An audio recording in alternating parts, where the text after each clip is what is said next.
diferente a la de Manuel López Obrador y también a los presidentes que estuvieron antes que ella, sobre todo por ese aspecto científico que tiene y el historial por igual que tiene esta señora, Claudia Sheinbaum, también la primera mujer y la primera persona de ascendencia judía que asume un mandato en México. Ella de ahora en adelante tiene varios retos porque conocemos cómo es México. México es una nación enorme que a su vez tiene retos enormes.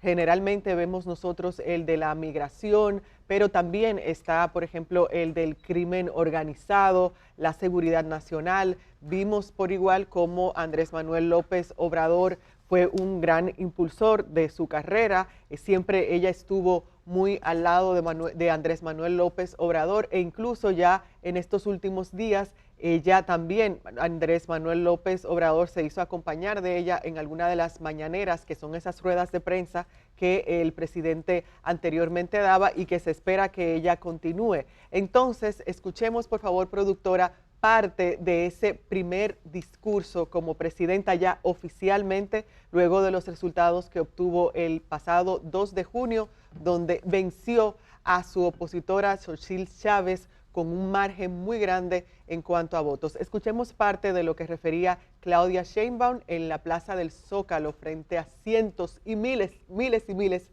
de mexicanos.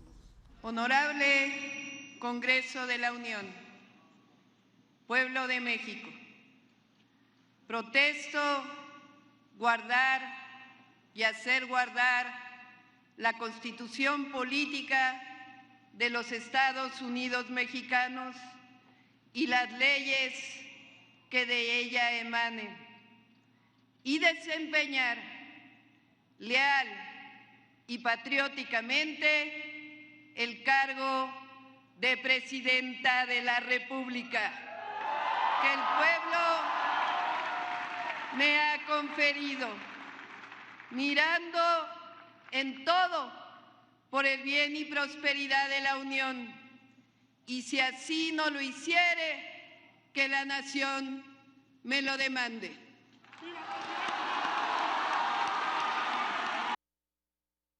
Bueno, hay parte de lo que comentaba Claudia Sheinbaum, la primera mujer presidente en México. Saludos, Edith, y saludos también, Germán Marte. Muy buenos días.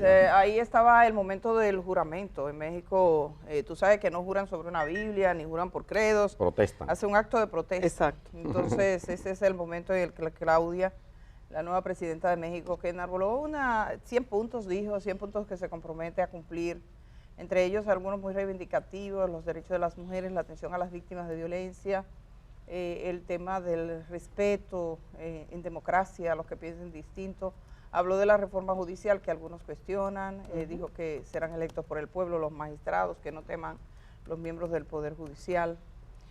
También habló de la violencia, que no regresaría a la época de Calderón, de aquella guerra que todavía le cuesta sangre a México, que se procuraría justicia y regresar a las causas que originan que muchos jóvenes mexicanos se integren a prácticas de violencia. Pero nada, estamos comenzando esta mañana. Ayer fue un día histórico para América Latina, para México, más de 150 mandatarios, representantes de diferentes países, entre ellos el presidente dominicano Luis Abinader. Por cierto, que en la cuenta de la presidenta de México ha subido una fotografía de ella y del presidente Luis Abinader, dándole las gracias. La podemos ver, si quieren, la manera más fácil de encontrarla es mirando la cuenta del presidente, porque él la retuiteó, ya que Claudia tiene muchos presidentes ahí en esas imágenes y muchos momentos que se vivieron en el día de ayer en el pueblo mexicano.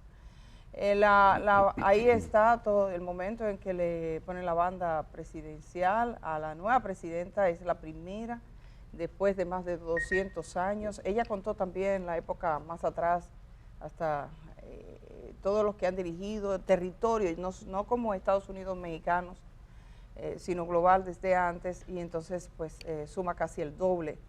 Ahí está vestida de rojo la presidenta de la Cámara de Diputados mexicano, la señora Ifigenia, que tiene 94 años. Sí, y a pesar de estar enferma, ella dijo, yo no me puedo perder ese momento histórico. Porque había luchado, Dicen que luchó mucho para que las mujeres tuvieran participación y hubiera una mujer presidenta. Y ella dice, no llegó sola, llegamos todas, dijo la presidenta de México, que también citó a los grupos, dijo las indígenas, las amas de casa, las que tuvieron posibilidades de estudiar, las que son analfabetas y nunca estudiaron, las que cumplieron sus sueños, los que fallaron en ellos, las estudiantes, las académicas, todas llegan con ella. Eso es lo que estuvo diciendo en su discurso. Germán Marte, buenos días, ¿cómo amaneces? Contento.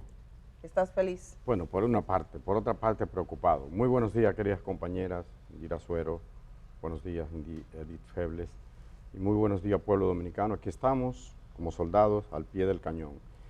Celebrando, por supuesto, celebrando ese hito histórico, ese hito de ver esta mujer, Claudia Sheinbaum, una mujer de izquierda, feminista, abuela, una mujer con un pensamiento de avanzada, discípula de López Obrador, que se va, señores, se va, a pesar de todos los presagios que en principio todos los malos pronósticos que hizo la derecha.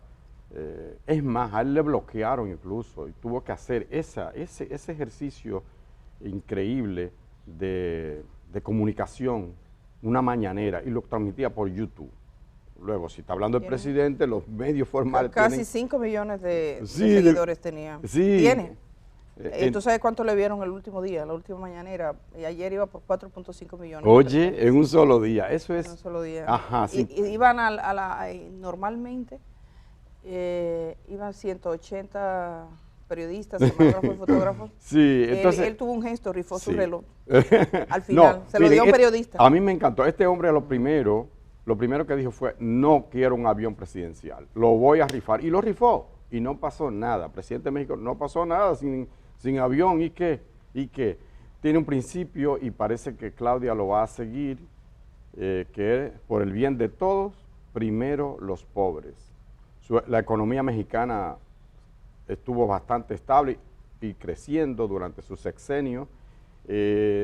Aumentó el turismo, aumentaron las remesas, se apreció el peso, por ejemplo, y obras importantes como el Tren Maya, que va de un extremo a otro, de una costa del Pacífico al Atlántico, mega obras, la pudo entregar. Es decir, que este hombre tuvo cierta estabilidad. Es verdad que México todavía sigue siendo, en algunas zonas, bastante peligroso. La presencia del narcotráfico es indiscutible, de grupos armados, paramilitares, etcétera, etcétera. Pero en general López Obrador tuvo éxito en su gestión y se retira por lo alto, como quisiera cualquier presidente, 68% de aprobación. Sí, tiene mucha aprobación. Tú referías, Germán, sí, el hecho de que él, por ejemplo, tiene mucha aprobación por todo, por como la economía en México, y cuando él asumió en 2018, eso era parte de lo que proponía, de renovar, de eliminar esa desigualdad y la pobreza que existe en ese país.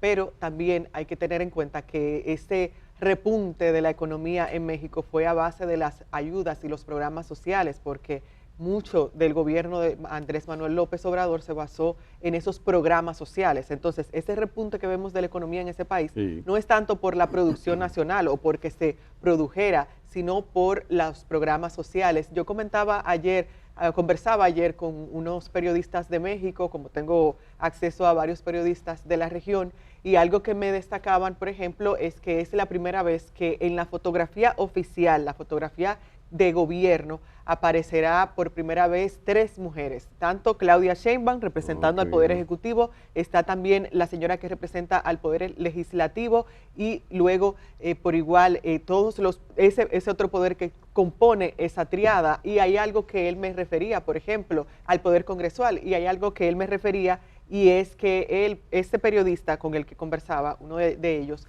es de Quintana Roo, que está en Cancún, y él me decía, aquí en Quintana Roo, de las 11 personas que son las encargadas del gobierno de aquí, de este municipio y demás, de las 11, solo 2 son hombres, el resto es mujeres, se compone de mujeres. Y él me decía, para llegar a ese punto, primero tuvo que haber cambios en la legislación, y esto me recuerda, por ejemplo, a República Dominicana, donde todavía en República Dominicana luchamos para que haya de alguna u otra manera una participación equitativa de mujeres. Entonces, en México ahora mismo, luego de muchos procesos, se logró que tuvieran mitad y mitad, un 50% mujeres y 50% de hombres.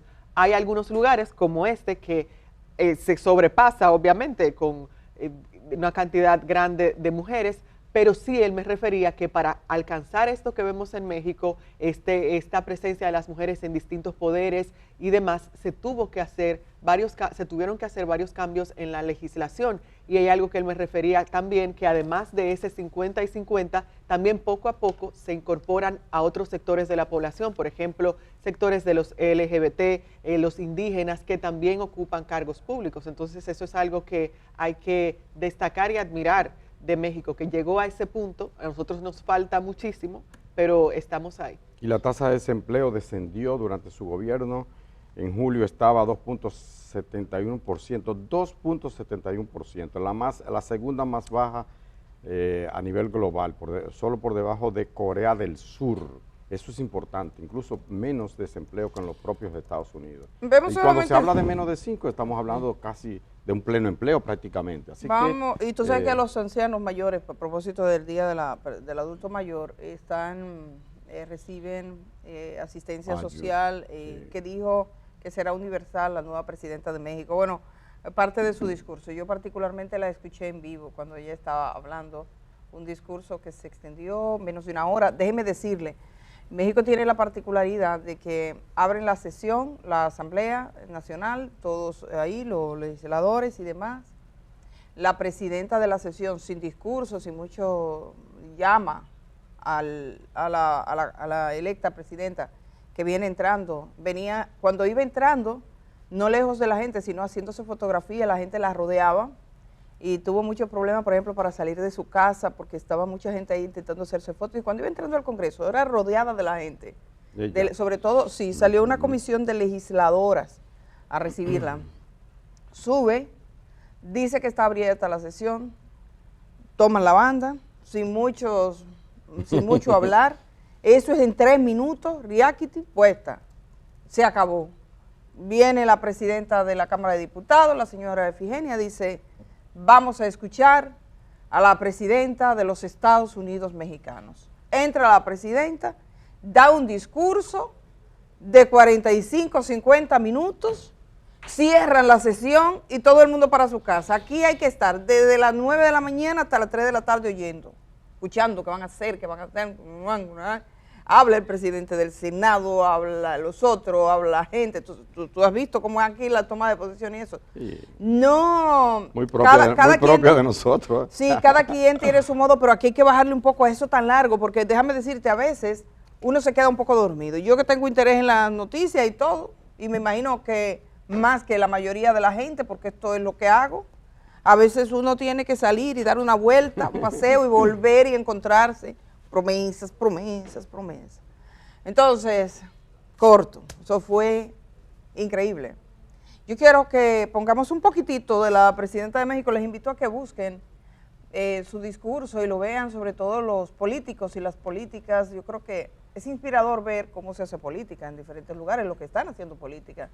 En República Dominicana eso incluye, por ejemplo, el modo en que hacen la comunicación, el modo en que la hizo el presidente López Obrador, que algunos no creían que le iba a dar resultado, pero que hasta el final tuvo una conversación con los medios todos los días, dirigida por sus propias redes. A pesar de un boicot de los medios tradicionales. Que se rompió. De un boicot. Se rompió en el tiempo. Claro, tuvieron que romperlo. No había manera. Tuvieron que romperlo porque si habla el presidente hay que prestar atención, sea quien sea. Pero además él llegó a acuerdo. Hay una parte donde ella analiza y dice que los empresarios, el ámbito empresarial estuvo seguro, crecieron. Y lo promete ahora también, que va a seguir. Y va detallando y dice, que puede crecer el empresariado y puede crecer la economía de los más pobres.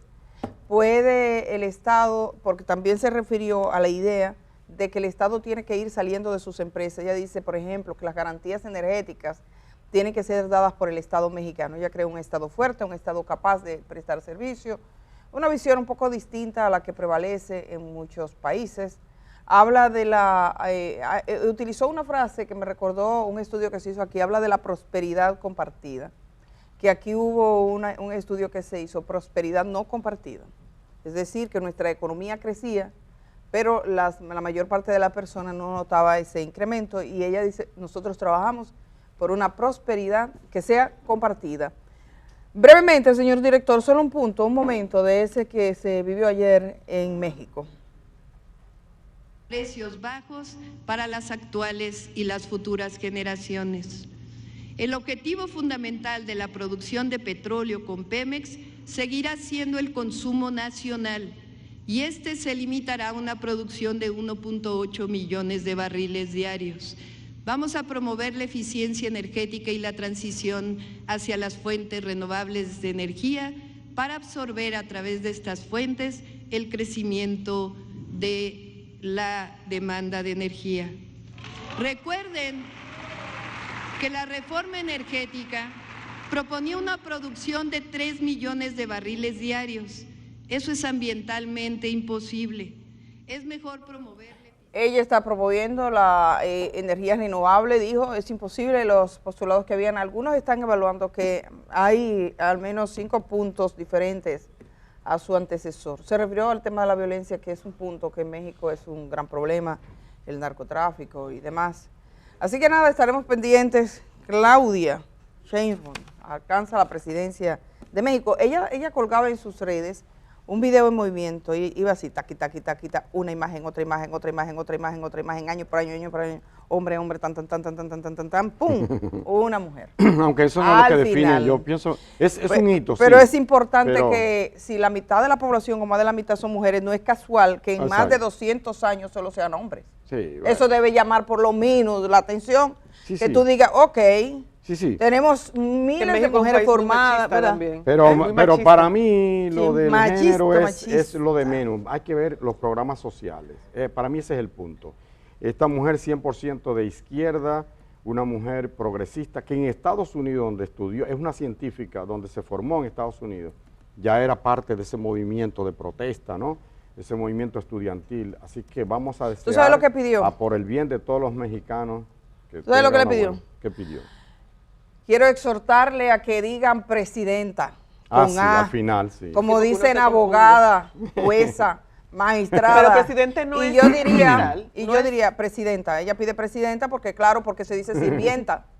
Ay, ¿por qué no dicen solo Pero no sirviente? se dice sirviento. No, es sirviente. como que algo que me surge. No, porque si es Porque presidente yo lo debería, entiendo como que si general. solo se puede decir presidente, debería decirse solo sirviente. Eso me recuerdo a Patricia hablando de esto. Presidenta, tú dices sirvienta, presidenta. porque como la E la usan para entonces, que incluso- la presidenta dijo, y entonces le decían, Claudia, presidenta, la presidenta, y la gente voceaba la presidenta, y todo México voceaba, la presidenta de México. Sí, porque diga el presidente, no, la presidenta de México. Presidenta, úsenlo con A, decía la presidenta electa de México. Pero nada, nos fuimos de esto para pasar a nuestros asuntos locales. Venimos al país, Que como aquí sí, decía. aquí sí hay cosas. Como decía un noticiero antiguo, decía del frente local. Entonces, Radio 1000 informando. vámonos del Mira, frente desapareció Radio local, 1000. sí, del Ay, frente sí. local. Me encontré con el señor que hacía de Radio 1000 informando el otro día, apunté su número. Ah, qué bien. Sí, alguien que decía, sí, él mismo, creo que fue ese, me dijo, del frente local. El señor ya muy mayor y esto, le dije, ay, lo voy a invitar acá para que él venga a hablar con nosotros un viernes de esto, quedamos en eso. Ahora se me fue el nombre, pero lo tengo ahí en mi celular. Yo hablé con él, alguna de la gente que trabajó en esa época está en su casa diciendo, es fulano, es fulano. Entonces, hay una noticia acá, en el frente local, de la Cámara de Diputados, que convertía en ley el proyecto que reforma la Constitución Dominicana. El PRM dijo que eso va y lo hace sin problema, porque tiene Ya la lo mayoría. sabe. Sin problema, sí. Suave, Aunque fue. se levantara la oposición. Vamos, en sí, el a ver Congreso. algunas de las declaraciones. Evidentemente hay quienes dicen que sobre todo que fue como muy rápido. Yo en este tipo de procesos, particularmente en lo que tiene que ver con reformas sustanciales, modificación de la Constitución y demás, independientemente de lo que se enarbole, de la justeza digamos, de la intención, de lo bien que pueda parecer los discursos, siempre creo que es necesario que las diferentes partes políticas de un país, mayoría y minoría, lleguen a unos niveles básicos de consenso, o sea, que no sea una cosa que solo porque es mayoría tú la impones, sino que exista un espacio para el diálogo. En ese proceso de reforma, en todos los aspectos debe existir, pienso, debería existir un espacio para el diálogo, en muchos aspectos, porque cambia algunos postulados. Así que vamos a ver, señor director, en torno a la reforma que se decía ayer en el Congreso Nacional. Promulgada la ley de reforma, el presidente del Senado, que es a quien le corresponde, en su rol del presidente de la Asamblea Nacional, entonces convocaría a sesión, y como todos nosotros sabemos, la sesión de la Asamblea Nacional Revisora es una sesión que inicia, luego se le van declarando recesos. Que fue avasalladamente rechazado porque el PRM no quiere oír los partidos, el PRM no quiere buscar consenso. Nosotros como partido de oposición no estamos de acuerdo con la reforma constitucional en ninguno de los aspectos que se están presentando.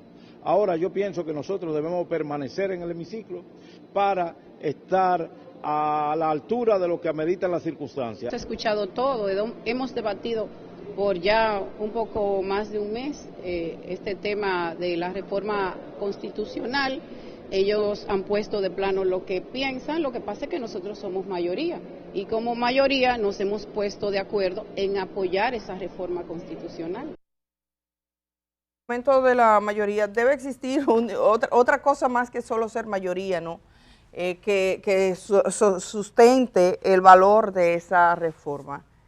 Hay algunas cosas que el PRM se puso de acuerdo, por ejemplo, la disminución del número de diputados, esa es algo que todo el mundo está de acuerdo. Inicialmente el presidente proponía, creo que eran 53 puestos, 53 escaños, finalmente lo dejaron en 15, hermano, en 15. 20. Era 20 y al final 15. ¿Lo qué? No, en 20 lo dejaron. Era 5, aspiraban 15, algunos dijeron 53, no, 15, y al final un acuerdo de ellos llegaron a 15. ¿Cómo que eran 5?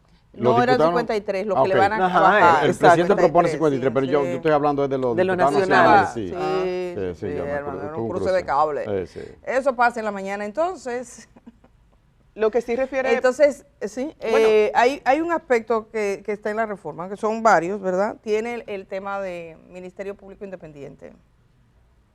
El de la unificación de las elecciones, también está el más controvertido, que fue el de los diputados, que se llegó a un acuerdo. Porque les afecta a ellos. Exacto, obviamente ellos no iban a enfocar las armas para ellos, sino que el acuerdo en que llegaron, la mayoría, que es el PRM, fue de 20 diputados tan solo en esas provincias que tengan y esas regiones que tengan una mayor cantidad de personas. Eso fue lo que se llegó para el tema de la representatividad, etcétera. Obviamente hay varios detractores de esta reforma a la Constitución que consideran que incluso no se debió de hacer o que no era necesaria en estos momentos, y hay algo sí que quisiera puntualizar y es la necesidad del referéndum aquí en República Dominicana, esa participación de la gente para decidir lo que a la gente le impacta ahora y le impactará en el futuro, porque si bien tendremos próximamente, eso es ya un hecho, una reforma constitucional, esto se decide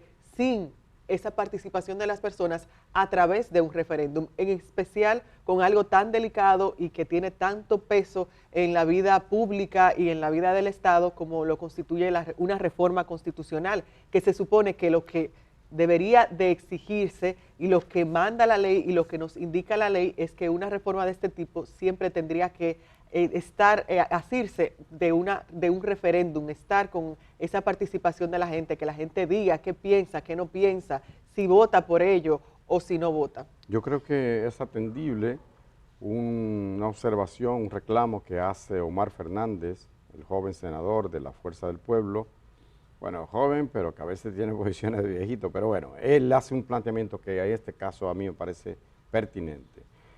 Dice que debieron celebrarse vistas públicas. Yo creo que sí, que hay que escuchar a la gente, no para ponerlo de relajo, que vayan y después yo en mayoría aprobar lo que quieran, sino escuchar a la gente.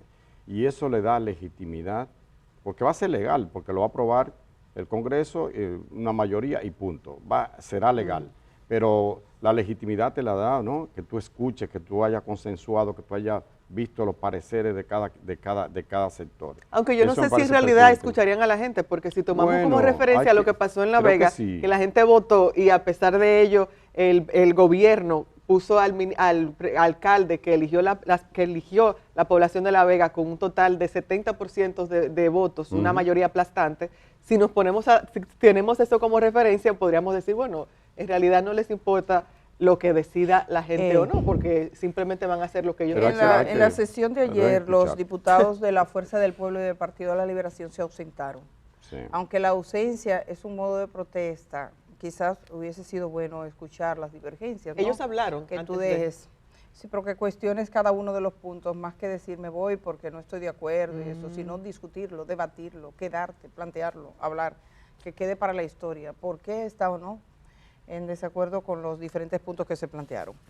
Pero la reforma va y va rápido. Nos vamos a ir con La reforma la están haciendo, a la Constitución. Edith, Sí. como si fuera clavando en una mata de lechosa, un clavo de acero en una mata de lechosa. O sea, entra suavemente, como Bueno, porque tiene mayoría. la mayoría absoluta, sí, no hay problema. Hay 101 postulantes inscritos para la Junta Central Electoral como candidatos. Próximamente hay que escoger los miembros de la Junta Central Electoral. Todo apunta a que van a repetir lo que están, todo lo que están se han presentado nueva vez. Hay algunas opiniones en esto, que es otro proceso que tenemos en Dominicana. Vamos a verlo. Mañana de hoy tenemos un total de 101 personas inscritas formalmente, que han depositado sus expedientes, lo han hecho de manera virtual o lo han hecho de manera presencial. La participación de esas 101 personas incluye la totalidad de los miembros actuales, titulares y suplentes de la Junta Central Electoral. Y luego, como hemos dicho, ya el 14, entonces, iniciar el proceso de evaluación presencial de todos los aspirantes, que como hemos dicho será en 2 tandas, mañana y tarde. Ahí está, 101 aspirantes. Un buen ejercicio, ¿sabes? Sí. 101. No, mucha gente se presenta, pero esto es un caso cuando se trata del Consejo Nacional de la Magistratura es casi perder el tiempo si tienen una decisión. La gente que se presenta, sí, porque la mayor parte de las ocasiones eso se define previamente y lo tienen bastante claro. Yo quisiera... Por más que se diga, Edith, por más que se diga, sí. la elección de las altas cortes, la elección de la Junta Central Electoral es una decisión política, sí o sí. Sí o sí, la hacen político y bueno, aunque hemos avanzado en el sentido que la sociedad reclama que los integrantes de la Junta no sean dirigentes políticos como ha ocurrido, aunque eso ha pasado, todavía sigue siendo una decisión política, indudablemente. En este caso hay, al parecer, solo al parecer, un consenso de que los miembros actuales se queden. No sé si todos o casi todos, pero la idea es que se queden. No sé en cuanto a los suplentes, no lo sé, pero ahí está. Los integrantes de la Junta, ya saben, el doctor Román Jaques Liranzo, Samir Chami Isa, Dolores Fernández, Patricia Lorenzo y Rafael Vallejo Santelice. Tienen aparentemente el visto bueno del partido o de la mayoría de los partidos, aunque hay algunos que tienen algún ruido, no sé, algún rum, pero eso es secundario, eso ha quedado aplacado entre ellos mismos. Los suplentes son Anibel Carrosario, periodista abogada, Dolores Manaí Bello Dotel, Pedro López Corniel, Freddy Ángel Castro Díaz e Iraida Fernández Guzmán. Esos son. Quiero referir, porque ayer por fin obtuve un documento que habíamos hablado sin ese documento, que es el referente a Paula Santana. La resolución que dispuso el archivo para tener una idea de las circunstancias, el día y cómo fue ese proceso en el tribunal. Paula Santana es la joven de 23 años asesinada mientras laboraba en una empresa, Indira, Interher Holdings Corporation, Oscar Caribe, de la zona franca de las Américas. Mediante una resolución que es la 580-2024, en el municipio de Santo Domingo Este, a los 21 días del mes de agosto del año 2024, fue el día que se dispuso el archivo provisional por solicitud del Ministerio Público. dos elementos aquí. Por un lado, el Ministerio Público pidió el archivo provisional diciendo que no tenía los elementos suficientes, que era una investigación que continuaba, que algunos datos que había requerido apenas lo estaba obteniendo, y los padres de Paula Santana elevaron otro recurso mediante el cual se oponían al archivo provisional. Este tribunal tomó la decisión y aquí tengo el dictamen del archivo provisional presentado por el Ministerio Público y posterior objeción que fue interpuesta por la señora Joanny Esther Escalante y por ella es ama de casa, sí, y por el señor Laureano Santana Javier, jornalero, que son los padres de Paula Santana Escalante. En contra de los señores Alex Elvin Cruz Díaz, conocido como Chucky, que se encontraba en ese momento preso en San Pedro de Macorís, residente en los Tanquecitos de Boca Chica. Es el de 23 años. En los Tanquecitos de Boca Chica. Y Joaquín Alexander Hidalgo Marte, Alex, 38 que también años. Estaba en San Pedro de Macorís y que reside en Santo Domingo Este. Entre los argumentos del Ministerio Público, básicamente dice lo siguiente: el Ministerio Público presenta archivo provisional conforme a la ley, fue informado a las autoridades competentes que a las 6:14, y ahí da los datos de cómo fue encontrado el cuerpo, cosa que nos ahorramos. Ellos referían que sabemos que se trata de un proceso conmocional, de una índole, pero también sabemos que tenemos que buscar pruebas. No estamos presentando el archivo como que ellos no tengan nada que ver, solo estamos diciendo que no son suficientes las pruebas que estamos presentando para mantener una situación en contra de los mismos. Decíamos que los videos del DICAT no han sido entregados, pero no es que en esos videos los estamos viendo echándola en la alcantarilla y demás. Con relación a la extracción telefónica, yo misma lo dije que la semana pasada fue que la obtuvimos. Las pruebas del proceso están detalladas en el archivo. Respecto a la tipificación sanguínea, estoy leyendo textualmente, la podemos verter al doctor que la dio el INASIF. Ahí está todo lo que se hizo respecto al proceso. No hemos dicho que no se hicieron las diligencias, se hicieron. Lo que pasa es que no hemos tenido respuesta. Nos sigue llamando la atención la forma en la que desaparece la joven. Está trabajando en una empresa de Zona Franca muy acostumbrada a tener control absoluto sobre sus trabajadores para que no pierdan el tiempo. Pues su supervisora, Edin Berville Silis Pérez, manifestó que la última vez que vio a la octisa fue alrededor de la 1:30 de la mañana de la madrugada del día miércoles 21 de febrero de 2024, momento en que ella salió para ir al baño de la nave y que desde entonces no volvió a echarla de menos hasta la hora de entrada del día siguiente, hasta la hora de entrada del siguiente turno de trabajo, cuando Paula no se presentó al trabajo como de costumbre. Es ahí como a través de la seguridad, el nombrado Joaquín Alexander Hidalgo Marte, Alex, se da cuenta de que la cartera de la joven con varias pertenencias se encontraba en el área de comida de la nave. Que dadas las circunstancias, informan e inician una búsqueda en los alrededores y se comunican con la familia a confirmar si la han visto.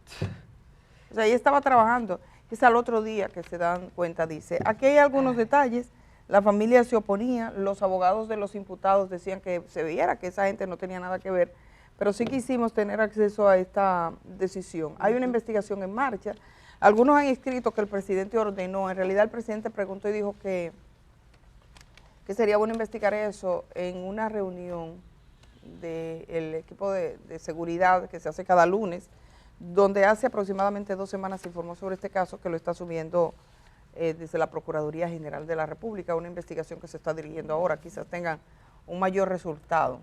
El miedo que hay, que prevalece, es que cuando este tipo de casos así, se dice un archivo provisional y se quedan sin una atención especial, termina en nada. Y no puede terminar en nada un crimen de esta naturaleza. Vamos a ir a la pausa. Hoy tenemos varias informaciones que compartir con ustedes, casos puntuales. El contrato que tenía el Ministerio de Defensa con una empresa privada que dice que era así como una empresa de servicio de inteligencia adscrita al Ministerio de Defensa. Vamos a hablar un poquito de eso y de otras cosas. Tenemos alguna documentación en este sentido.